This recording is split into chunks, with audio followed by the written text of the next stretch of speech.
નમસ્કાર મારા વાલા ગુજરાતી મિત્રો, જાગો જોગી જાગો ચેનલમાં આપનું સ્વાગત છે. તો આજે આપણે વાત કરીશું કે જો તમારું સુખી જીવન જીવવું હોય તો આવા બે શબ્દો છે કે બે શબ્દનો ઉપયોગ જીવનમાં કોઈ દિવસ આ બે શબ્દ ન બોલવા. અને જો તમે આ શબ્દ બોલશો તો તમારું જીવન બરબાદ થઈ જશે. કારણ કે આપણે પૂરું જે બ્રહ્માંડ જોઈ રહ્યા છે, પૂરું અસ્તિત્વ જોઈ રહ્યા છે, એની ઉત્પત્તિ શબ્દમાંથી જ થયેલી છે. એટલે જ કહ્યું છે કે શબ્દે ધરતી, શબ્દે આકાશ, શબ્દે બ્રહ્માંડ, શબ્દે દેવી, શબ્દે દેવતા અને શબ્દે ઉત્પત્તિ. શબ્દથી જ સંપૂર્ણ ઉત્પત્તિ શબ્દમાંથી જ થયેલી છે. અને જ્યારે મહાવિનાશ થશે ત્યારે એ મહાવિનાશ શબ્દથી જ મહાવિનાશ થાય છે. તો આપણે જોઈએ કે ઋષિમુનિઓ જ્યારે શ્રાપ આપતા હતા અને એ કહેતા કે તારું અકલ્યાણ થઈ જશે, તને આમ થઈ જશે, તારું તેમ થઈ જશે, તો એ પણ એક શબ્દ જ હતો. અને જ્યારે ઋષિમુનિઓ આશીર્વાદ આપતા હતા, કોઈ સાધુ સંતને આશીર્વાદ આપતે અને કહે કે જા બેટા તારું કલ્યાણ થશે, તો એ શબ્દ સકારાત્મક શબ્દ હતો જે તમારું કલ્યાણ કરી શકે છે. અને એ જ સાધુ સંત કે ઋષિમુનિ કે કોઈ પણ દેવ હોય, દેવી હોય, એ તમને એવો શબ્દ આપે કે તારું બધું છીન ભીન થઈ જશે, તારું પતન થઈ જશે, તો એ શબ્દથી પતન પણ થાય છે. તો કહેવાનો મતલબ છે દરેક વસ્તુની બે સીમાઓ હોય છે. જેમ આપણે નદી સાગરને મળવા જતી હોય છે, પણ નદીના બે કિનારા હોય છે, એમ શબ્દના પણ બે કિનારા હોય છે. એક સકારાત્મક શબ્દ, સકારાત્મક ઉર્જા અને નકારાત્મક ઉર્જા, એટલે કે સકારાત્મક શબ્દ અને નકારાત્મક શબ્દ. તો શબ્દની અંદર સકારાત્મક જે શબ્દ છે એના અંદર પણ મહાઉર્જા પડેલી છે, પણ એ મહાઉર્જા તમારો વિકાસ કરી શકે છે.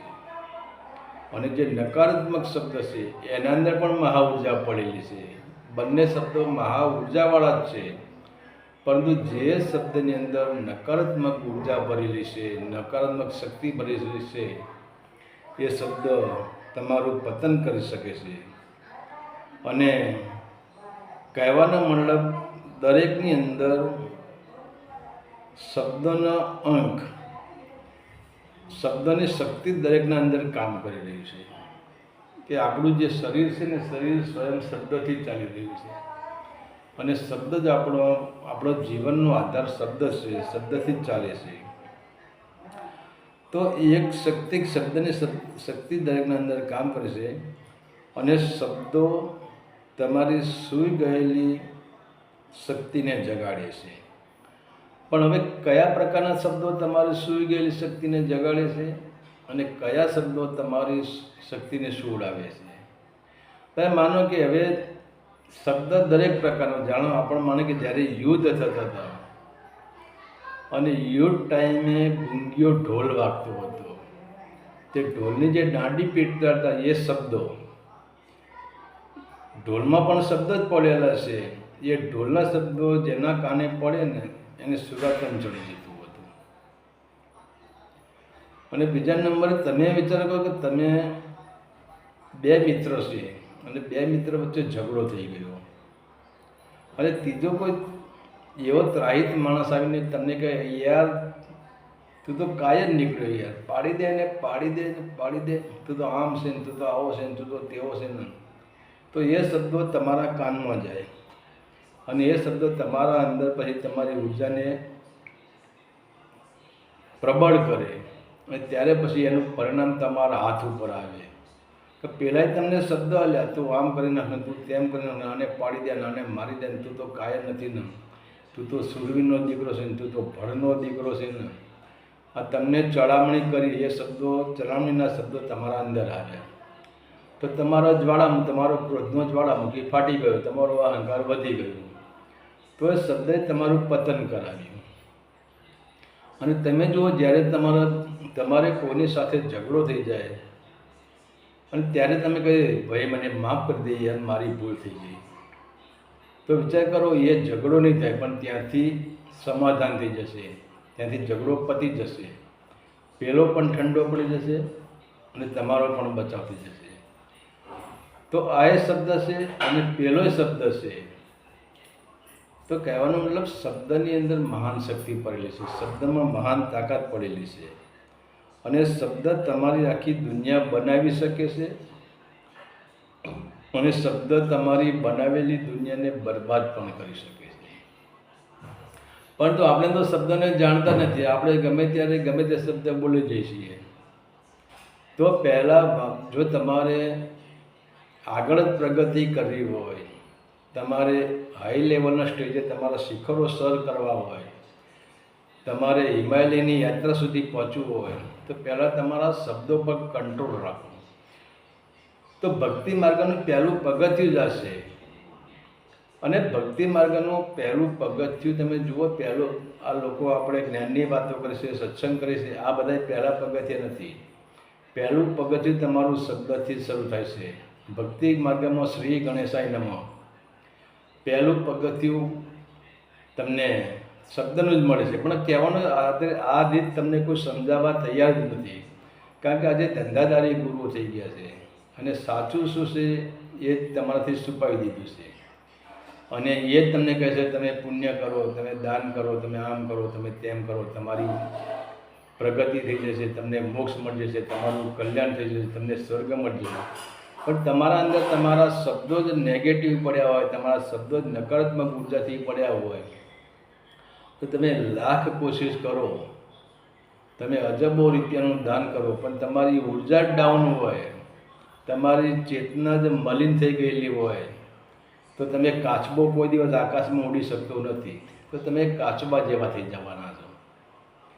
અને અત્યારના સાધુ સંતો આ બધું આપણાથી છુપાવીને રાખે છે કે એમને ખબર છે કે જો સત્ય જાણી જશે તો આપણા ધંધા ભાગી પડશે.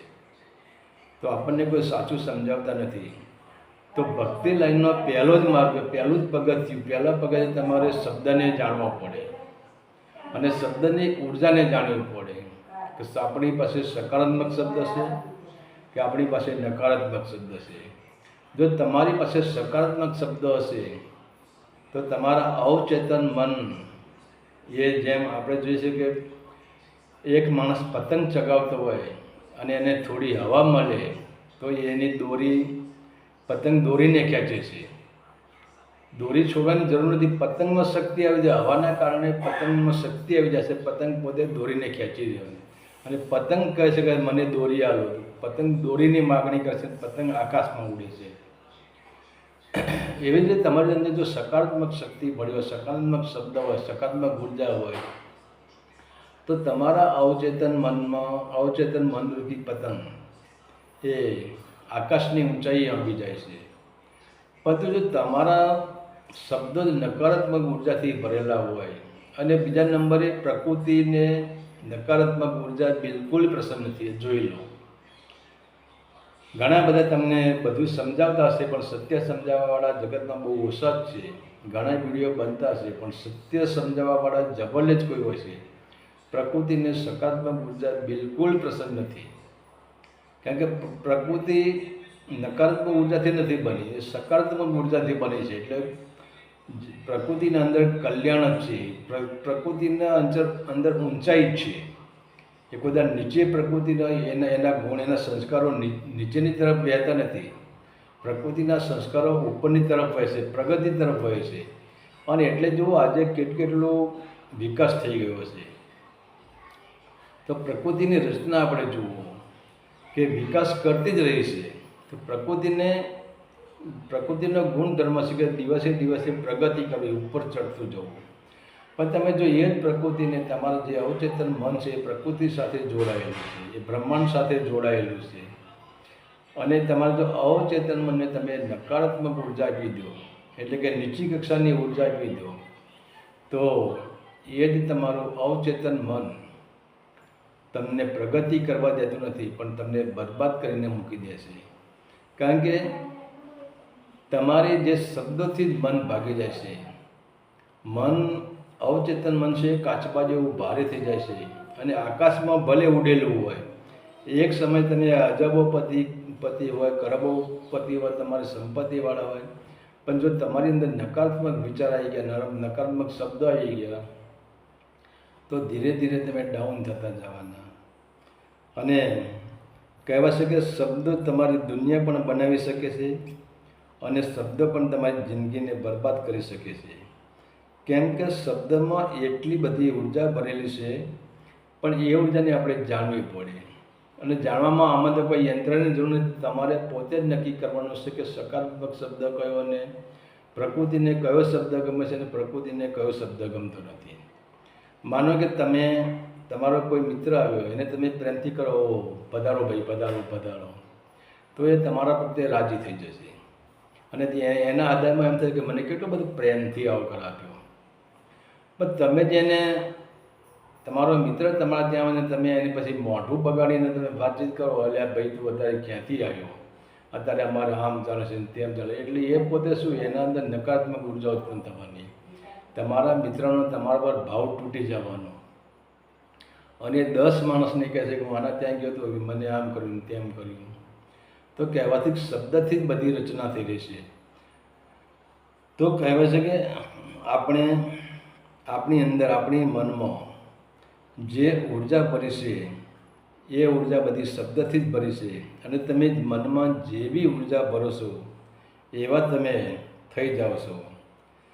માનો કે આપણા અવચેતન મનમાં જેવા શબ્દો તમે બોલો છો એવી જ તમારા અવચેતન મનમાં ઉર્જા ઉત્પન્ન થાય છે અને તમારી ઉર્જા, એ શબ્દો તમારા મનની અંદર ઉર્જા ઉત્પન્ન કરી શકે છે, ઉર્જા ક્ષીણ પણ કરી શકે છે. તો જેમ કે લોકો કહે છે, તમે હવે વિચાર કરો કે શબ્દમાં કોઈ લોભા શબ્દો નથી. તમે વિચાર કરો કે જો મારી પાસે 5,000 રૂપિયા હોય તો હું આમ કરું, જો મારી પાસે 1,00,000 રૂપિયા હોય તો હું આમ કરું, જો મારી પાસે 1 કરોડ રૂપિયા હોય તો હું આમ કરું, જો મારી પાસે આવું હોય તો હું આમ કરું, જો મારી પાસે આવું હોય તો હું આમ કરું. આપણે આગળ જો લગાવીએ છીએ. હવે તમે કહે કે જો શબ્દથી શું થઈ ગયું? અરે જો શબ્દ એ જ નકારાત્મક ઉર્જા છે. એટલે નકારાત્મક ઉર્જા એટલે તમને તમારા ઉપર વિશ્વાસ નથી, ત્યારે તમે કહી શકો છો કે જો મારી પાસે આમ હોત તો હું આમ કરી શકત. તો પ્રકૃતિને, એટલે કે બ્રહ્માંડને, પ્રકૃતિ અને તમારું અવચેતન મન, આ ત્રિકોણી માયા છે, એને તમે જો શબ્દ પરથી એને લાગે કે આની ઉર્જા નેગેટિવ છે, તો પછી ધીરે ધીરે તમારી જે ઉર્જા છે શરીરની, તમારા શરીરને પણ એ શબ્દ ખાઈ જાય છે, તમારી ઉર્જાને પણ જે ખાઈ જાય છે અને તમારી જે સ્નાયુ હોય, આ શબ્દથી તમારા સ્નાયુઓ પણ નબળા પડી જાય છે, તમને કામ કરવાનું મન થતું નથી, તમારી અંદર તમારા મનમાં નિશાસો આવી જશે, તમે હતાશ થઈ જાઓ છો, તમારા ઉપર આળસ ફરી વળે છે. તો આ જો શબ્દ છે ને એ બહુ ખરાબ શબ્દ છે. અને ત્યારે જો શબ્દ છે તેનો અર્થ થાય છે કે તમને તમારા ઉપર વિશ્વાસ નથી, તમને તમારા ઉપર ભરોસો નથી કે તમને સંપત્તિ મળે. હવે સંપત્તિ મેળવવા જો શબ્દ મળે તો મળે, ના પણ મળે, તમને તમારા પર વિશ્વાસ મળે તો તમારે કંઈ કરવું નથી અને મહેનત વગર તો કંઈ મળતું જ નથી. જો મને આટલી સંપત્તિ મળે તો મહેનત તો કરવી જ પડે, એના માટે કર્મ કરવું પડે, કર્મ કરો તો સંપત્તિ મળે. તો મન, તમારું અવચેતન મન નક્કી કરે કે આ મહેનત કરવાનું નથી. મહેનત એટલે કોઈ પણ પ્રકારની મહેનત એ તમારી નકારાત્મક ઉર્જા બાળશે અને તમને, કેમ કે તમારા અવચેતન મનને ખબર પડી જાય છે, બ્રહ્માંડને ખબર પડી જાય કે આ નકારાત્મક ઉર્જાવાળો માણસ છે. પણ તમે જો શબ્દ કાઢી નાખો તમારા જીવનમાં, જ્યારે તમે એક પ્રયોગ કરો, જો શબ્દ કાઢી નાખો, જો મને આમ થાય તો આમ કરે, જો શબ્દ બિલકુલ લાવવાનો નહીં અને મને મારા ઉપર વિશ્વાસ છે કે મારી પાસે આટલા પૈસા આવવા જ જોઈએ, કેમ ના આવે. તમે દૃઢ સંકલ્પ કરો. તમારે જે કર્મ કરવાનું હોય, જે કાર્ય કરવાનું હોય, તમે દૃઢ સંકલ્પ કરો કે મને મારા પર વિશ્વાસ છે, હું આ કરીને જ રહીશ, કેમ ના થાય. તો આ સકારાત્મક ઉર્જા છે. અને તમને તમારા ઉપર વિશ્વાસ આવી ગયો, તમને તમારી ઉર્જા પર વિશ્વાસ આવી ગયો, તમને તમારી શક્તિ પર વિશ્વાસ આવી ગયો, તમને તમારા માઇન્ડ ઉપર વિશ્વાસ આવી ગયો. એ જ તમારો વિશ્વાસ, મને વિશ્વાસ છે કે આ કર્મ, મારા કાર્ય હું કરીશ, કેમ ન થાય, આખા જગતથી થઈને મારાથી કેમ ન થાય. તો આ એક મહાઉર્જા, મહાશબ્દ, તમારો જે વિશ્વાસનો જે તમે શબ્દો બોલ્યા કે જો મને મારા ઉપર વિશ્વાસ છે કે આ કાર્ય હું કરી શકીશ. અને તમે જો કોઈ પણ વિદ્યાર્થી અભ્યાસ કરતો ને એના મનમાં એક જ સંકલ્પ આવે કે જો આ જ પરીક્ષામાં હું પહેલો નંબર લાવીને પાસ થઈને બતાવી દઈશ, તો એને એ લાગે કે મને મારા પર વિશ્વાસ છે કે આ વખત હું ફર્સ્ટ નંબર લાવીશ. તો એના મન પર એક સકારાત્મક ઉર્જા ભ્રમણ કરે છે અને એની ઉર્જાને એ ઉત્પન્ન કરે છે. અને એ સકારાત્મક ઉર્જામાં એટલા બધા શબ્દો પડ્યા છે, હોય છે, શબ્દકોશ હશે કે એ વિદ્યાર્થી પહેલો નંબર જ પાસ થાય છે. અને બીજા નંબરે આપણે કોઈ પણ કાર્ય કરવાનું હોય તો નક્કી કરી દો કે જો શબ્દને જો મને આમ થાય તો આમ કરીશ, એમ નહીં, પણ મને મારા ઉપર વિશ્વાસ છે કે હું આ કામ કરીને જ રહીશ, કેમ ના થાય. નકારાત્મક ઉર્જા વાપરવાની નહીં, પ્રયત્ન કરવાના. અને ભલે તમારા ઘરે એક સાપરું હોય, તમે કાચા મકાનમાં રહેતા હોય, પણ તમારે જ્યારે સમજણ આવે ત્યારે તમે એક માઇન્ડમાં એક શબ્દ ફિટ કરી લો કે મને મારા પર વિશ્વાસ છે, મારી શક્તિ પર વિશ્વાસ છે, મારી ઉર્જા પર વિશ્વાસ છે કે એક દિવસ આ જગ્યાએ હું હાઈ ક્લાસ મકાન બનાવી દઈશ. તો એ તમારી ઉર્જા તમને સપોર્ટ કરશે. પણ તમે એ જ ટાઈમે કહી દો કે જો મારી પાસે 10 લાખ રૂપિયા હોય તો હું સારું મકાન બનાવી દઉં, તો જીવનમાં તમારી પાસે 10 લાખ રૂપિયા આવવાના નથી.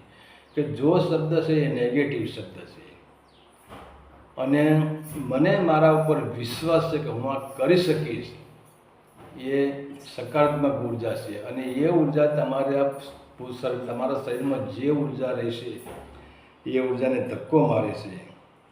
અને આનો ઉપયોગ તમે કરી જુઓ તો તમને ખ્યાલ આવશે કે તમારું જીવન પહેલાં કેવું હતું અને અત્યારે કેવું ચાલી રહ્યું છે, તમારું જીવન કેવો વળાંક લઈ રહ્યું છે.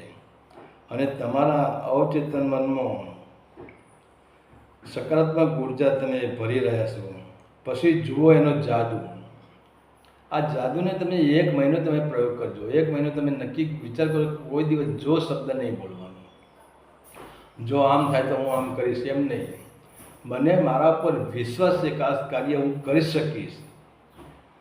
તમારે આજે તમારી પાસે પૈસા નથી, પણ માનો કે કોઈ જગ્યાએ તમારે ભજન મંડળો, ક્યાં તમારે કંઈક ભજન કરાવવા, બીજો કંઈક કાર્ય કરવું, તો તમે 15 દિવસ પહેલાં કહી દો કે ભાઈ 15 દિવસ પછી મારે આમ કરવું. પણ તમે નક્કી કરો કે મને વિશ્વાસ છે કે હું આ દિવસે હું આ કાર્ય કરીને જ રહીશ, તો એ કાર્યમાં તમને 100% સફળતા મળવાની છે. પણ તમે અંદરથી નક્કી કરો કે જો મને કોઈ 10,000 રૂપિયા આપે તો હું ભજન કરાવું, તો તમને જીવનમાં 10,000 રૂપિયા મળવાના નથી, કેમ કે તમારી ઉર્જા નેગેટિવ થઈ ગઈ. તો પહેલા નંબરે જો શબ્દનો ઉપયોગ ક્યાંય નહીં કરવાનો. મને મારા ઉપર વિશ્વાસ છે, આ કાર્ય હું કરીને જ રહીશ, કેમ ન થાય. તો તમારી ઉર્જા પોતે પ્રબળ બનશે અને તમારા મગજને પણ ધક્કો આપશે, તમારા અવચેતન મનને પણ પ્રબળ કરશે અને તમારો આખો શરીરનો સ્નાયુઓ જાગૃત થઈ જશે. અને બીજું કે આપણે કહીએ છીએ કે આ કામ મારાથી નહીં થાય, તો પતી ગયું, તમારો સત્યનાશ નીકળી ગયો. તમારું સ્મશાનમાં જે શુદ્ધિ છે. તમે કોઈ પણ કાર્યને કહી દો કે આ કામ મારાથી નહીં થાય, તો પ્રકૃતિને ખબર પડી કે આ માણસ કોઈ કામનો નથી. બ્રહ્માંડને ખબર પડી ગઈ કે આ માણસ કોઈ કામનો નથી, એટલે એ બ્રહ્માંડ તમારી ઉર્જાને બિલકુલ ડાઉન કરી નાખે છે. તો આપણે ઘણી વખત કહીએ છીએ કે ભાઈ આ કામ મારાથી તો નહીં થાય યાર, તમે જુઓ એક લીમડાની લીંબોળી, જ્યારે લીમડો મોટો હોય છે, લીંબોળી નાની હોય છે, અને જ્યારે ચોમાસાનો વરસાદ આવે છે ત્યારે એ લીંબોળી ધરતીમાં દબાવેલી હોય છે, ધરતી ઉપર પડેલી હોય છે, અને ચોમાસાનું પાણી મળતો એ લીંબોળીમાંથી એક અંકુર ફૂટે છે, અને એ લીંબોળીની નજર લીમડા સામે જાય છે. ત્યારે તો એ લીંબોળી એમ કરે કે આ કેવડો મોટો મહાન લીમડો છે, અને હું નાની એમથી આવડી લીંબોળી હું આવડો મોટો ક્યાંથી બની શકું? તો 100% એ લીમડો બની જ ના શકે, કે એને સુકાઈ જવું જ પડે, એને પીળું પડી જવું જ પડે. કોઈ પણ પ્રકારે બ્રહ્માંડ કે પ્રકૃતિ એના મૂળને તોડી જ નાખે, એ લીંબોળીને લીમડો થવા જ ના દે, કારણ કે એની ઉર્જા જ નથી. પણ એ જ લીંબોળીને ખબર પડી જાય કે આ લીમડો એ મારું જ રૂપ છે, અને જ્યારે આ લીમડાનો જન્મ થયો ત્યારે મારા જેવડી એક લીંબોળી જ હતી, અને એમાંથી આ વિરાટ વૃક્ષ થયું છે, તો હું પણ કેમ લીમડો ના બનું? તો આવી જો સંકલ્પ, દ્રઢ સંકલ્પ શક્તિ એ લીંબોળી કરે તો એને કોઈ રોકી શકતું નથી. એ લીંબોળી એક દિવસ લીમડો થઈને જ રહે છે. તો કહેવાનો મતલબ, તમારા જીવનમાં કોઈ પણ દુઃખ આવે, કોઈ પણ સંકટ સમય આવે તો ગભરાઈ નહીં જવાનું, અને એમને કે આ કામ મારાથી ન થઈ શકે. કેમ ના થઈ શકે? આપણે જુઓ કે આપણે પૃથ્વી ઉપર આપણે અસંખ્ય માણસો પડ્યા છે, અને અસંખ્ય માણસો VIP જીવન જીવે છે, જે ડૉક્ટરો છે, વકીલો છે, એન્જિનિયરો છે, મોટા મોટા જસ્ટિસો છે, મોટા વિજ્ઞાની છે, એ પણ માણસ છે, તમે પણ માણસ છો. પણ કહેવાનો મતલબ, એ લોકોની ઉર્જા કોઈ દિવસ નેગેટિવ હોતી જ નથી. એમને તમે ગમે એવું કાર્ય આપો તો એ તમને ના નહીં પાડે. એટલે તો વિજ્ઞાને પ્રગતિ કરી છે. જો વિજ્ઞાને નક્કી કર્યું કે જો મારાથી આમ ન થાય તો આ ના કરી શકું, તો વિજ્ઞાનનું તંત્ર પ્રગતિ થઈ જ ના હોય. પણ વિજ્ઞાને નક્કી કર્યું કે મને મારી શક્તિ પર વિશ્વાસ છે કે હું આ કરીને જ રહીશ. તમે જુઓ વિજ્ઞાને કેટલી પ્રગતિ કરી છે. તો વિજ્ઞાને પ્રગતિ કરી એમ આપણે પણ પ્રગતિ કરી શકીએ છીએ. પણ ક્યારે? કે આપણે જો મનમાં એવું આપણા બે શબ્દો એવો હશે કે પહેલાં તો આપણે શરૂઆતમાં જોને કાઢી નાખવાનું છે, જો આપણા જીવનમાં ક્યાંય નાખવું જોઈએ. અને બીજા નંબરે કે મને મારા ઉપર વિશ્વાસ છે કે આ કાર્ય હું કરીને જ રહીશ. અને ત્રીજા નંબરે કે હું આ કાર્ય કેમ ના કરી શકું? તમને એમ લાગે કે જો આ કર્મ મારાથી થાય એવું જ નથી તો તમે ભાગી જવાના. પણ તમે સંકલ્પ શક્તિ કેમ ન થાય, આ કાર્ય હું કરીને જ રહીશ, પછી ગમે તે મારે એના પાછળ પ્રયત્ન કરવા પડે પણ હું સફળતા મેળવી દઈશ, તો 100% તમે સફળ થઈ જવાના છો. તો કહેવાનો મતલબ, નકારાત્મક ઉર્જા તમારી પ્રગતિનો રસ્તો બિલકુલ બંધ કરી દેશે, અને સકારાત્મક ઉર્જા એ તમારી પ્રગતિનો રસ્તો ખોલી દેશે. પરંતુ તમારું અવચેતન મન, જો તમારી અંદર નકારાત્મક ઉર્જા ભર્યું, તમારું અવચેતન મન કમજોર બનાવી દેશે. તમારા શરીરના સ્નાયુઓ પણ કમજોર બનાવી દેશે, તમારી શરીરની શક્તિને પણ કમજોર બનાવી દેશે. તમારી શરીરની શક્તિ ક્ષીણ થઈ જાય છે, અને એ શક્તિની ઉર્જા તમારા શરીરને, ભલે તમે મોટા પહેલવાન જેવા હોય પણ તમારી શક્તિ કામ લાગતી નથી, તમારી શક્તિ ક્ષીણ થઈ જાય છે. અને જો તમે દ્રઢ સંકલ્પ કરો તો એ દ્રઢ સંકલ્પ એટલે તમારી ઉર્જા એ અવચેતન મનને અંદર પાવર લાગે છે, એનું સ્ફુરણ થાય છે, અને એ સ્ફુરણ તમારા આખા શરીરમાં, તમારી 5 જ્ઞાનેન્દ્રિયો, 5 કર્મેન્દ્રિયોને, 4 અંતકરણ, મન, બુદ્ધિ, ચિત્ત ને અહંકાર, આ દરેક જગ્યાએ તમારા અવચેતન મનનું સ્ફુરણ તમારી ઉર્જાને દ્રઢ બનાવે છે, અને તમારી કામ શક્તિનો, એટલે તમારા જગતમાં જે કામ એનો વેગ વધારે છે એ તમને પ્રગતિ કરાવી શકે છે. હરિઓમ તત્સત. આદેશના પ્રણામ.